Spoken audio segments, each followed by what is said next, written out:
Again, in studio, Frank Caprio, Link Chafee, Ken Block, John Robitaille. No shortage of campaign commercials.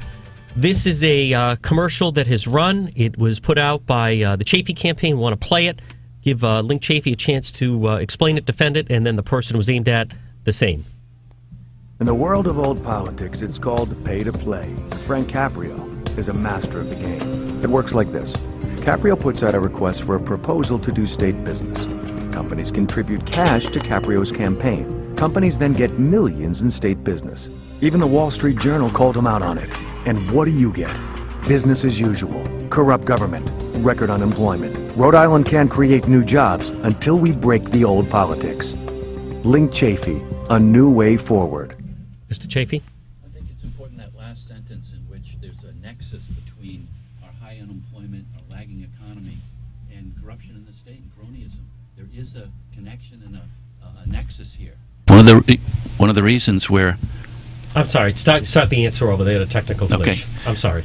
The last sentence in that ad is important in that there is a nexus between our corruption and cronyism in this state and our high unemployment and lagging economy. There is a nexus here, and that's the point of that ad. We're not going to grow our economy when all across the country people are reading in the Wall Street Journal about pay to play. Those aren't my words. Those are words from the Wall Street Journal. And they're reading it in Los Angeles, Chicago, Atlanta, Tampa, about Rhode Island, in the Rhode Island Treasurer's Office where it's pay to play. That's in the Wall Street Journal. Yeah, let me clarify exactly what Mr. Chafee is confusing here. The Treasurer's Office in Rhode Island is the most transparent office in the country.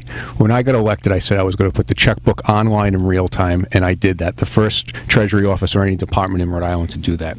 We drove down the cost of government in the Treasurer's Office during my tenure.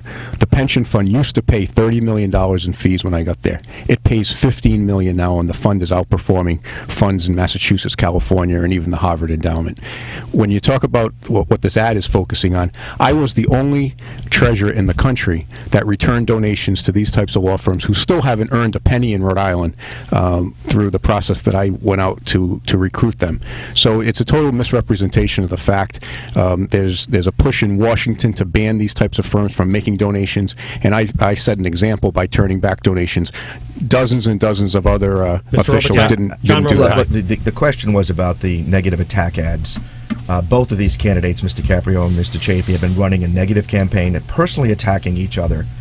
My campaign has run some contrast ads. I'm not going after people personally. These two are career politicians. They're trying to cover up their own personal records by attacking each other, and that's not what people of Rhode Island want to hear. Mr. Block, you referred to them knuckleheads, I believe. Sure. Look, I'm a small business owner, and my biggest concern, and all of my contemporaries' biggest concerns, are, do we have to seriously think about moving out of state? And I tried to get Link in last night's debate to enunciate a specific set of ideas he has that's going to build jobs and cause me to keep my business here. And Frank hasn't done it, and John hasn't done it. There are 100,000 people out of work or underemployed. But how do we put them back to work? A train station doesn't put people back to work like that. Mr. Chafee, and what about, Mr. Chafee, do you feel the tax that you're proposing, would that help someone listening right now get a job? Well, first of all, I keep hearing career politicians being used over and over again. And Mr. Robitaille and Mr. Block keep using those words. And we've seen 8 years of someone without any political experience. And the facts are that we're the third highest unemployment in the country. We have a over $300 million budget deficit. The state's in disarray because the governor had no political experience. The state's in disarray because of one-party rule for over 70 years and career politicians pulling the strings. Your boss has presided over this last 8 years. Yeah, and if he hadn't been in the governor's seat, we'd have a $600 million deficit. He's part of the administration. Yes, I was communications director. I didn't call the shots in terms of policy. But what about Mr. Chafee saying the danger of, now you'd be coming in also. I can't imagine the state of Rhode Island having one party controlling the entire state. It is dangerous enough for democracy to have 93% of the General Assembly. Mr. Chafee's talking about someone without political experience. Yes, I think that's important. We've seen the last 8 years that it doesn't work. Now, what does that say then for someone like Mr. Block, who has never run for office before? Look, the bottom line is we need ideas to fix the problem. We need a World Trade Center's worth of new jobs and businesses. And it's beyond belief to me that a train station is going to build that kind of economic development. Tell me, please, how we put 50 to 60,000 people back to work. How do we do it? Okay, listen. Economic growth has always occurred around transportation. That's a fact. whether it's a crossroads, a bay, a river, since dawn of civilization. That's where economic growth occurs. And we have something very special in the state. The closest Amtrak to an airport in the country. That won't nowhere else in the entire country. In Providence. No, in Warwick. Well, but that's not an Amtrak station. It's going to come. You think it will be? Do you think definitely. Amtrak will be Providence, Warwick, Kingston? And you think that will build 60,000 There's regional. jobs? The Acela probably won't stop, but we might get the Acela to alternate between Providence and Warwick. And why will, they're why going will to go where the businesses come? passengers are. Why will and businesses when we lengthen the come runway, when there's such a disincentive to establish All right, a hold business on. in There the was state? another commercial. corporate headquarters are going to locate near where their customers can come and go easily. That's a fact. Let's run this. This was run by the Caprio campaign. We're hurting.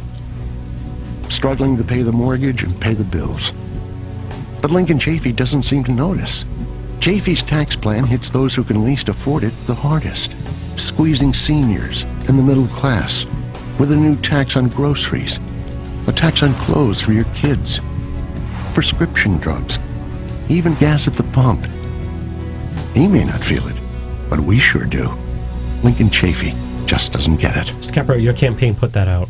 It's factual. This was the first shot that Lincoln Chafee fired in this campaign, that he wanted to raise taxes on groceries, prescription drugs, clothing. We have families across the state right now. They're wondering how they're going to pay the rent next week when November 1st comes.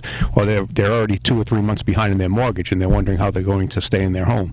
Nobody has an extra pile of money laying on the table to pay more money in taxes. Mr. Chafee, was that a fear ad? Yes, but the important thing is that experts say that the sales tax is least harmful to what we want in the state, and that's economic growth. Sales tax is least harmful for economic growth. We had a forum at the Fidelity Does anyone company here and disagree with RIPEC that? hosted by, and the experts, that's what they were saying. Talk to seniors across the Least state if harmful sales for tax is going to economic hurt them. growth. Mr. Block, do you agree with Property that? taxes are most harmful. We have it backwards in the state. If the property taxes are the most harmful, then why in Warwick did you jack them up 4 out of the 5 years? Then the 5th year, you went to court to raise the taxes. I was there so property 7 taxes years. are fine to raise when you're mayor of Warwick, but now when you're running for governor, the tax that you have the best control over is sales tax, and you want to raise that.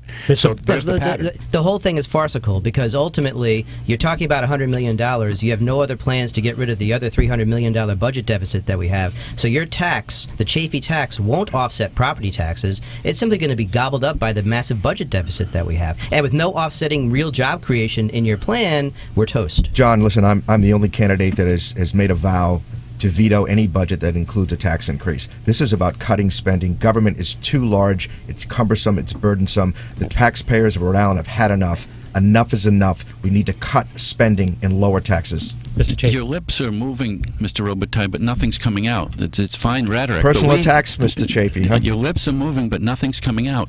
Listen, we have a huge budget deficit in the state. As adults, let's confront it without rhetoric that I'm not going to raise property taxes. I'm not going to have any sales tax in the state. I'm going to remove the car tax. I'm going to give veterans an income tax break. You just can't say that and have any credibility. So how are you going to close the budget deficit? Besides the $100 million, what else do you have? I've articulated backbone to tell us consistently, Mr. specifically what you're Chafee, going to you cut. don't understand the process. The process for a governor is to make sure that he sits down and goes over line item by line item of that budget with the department directors. I have already stated my plan is to have It's each empty department rhetoric. I director. want to hear Would specifics. you listen to me, please, sir? You just keep talking over me. Each department director is going to give me 3 scenarios: a 15% budget reduction, a 10%, and a 5% budget reduction. I'm not going to sit here and play budget gotcha because that's what you want to hear. Or which program is he going to cut? We're going to come back. This is a process, a credible process that has worked time and time again.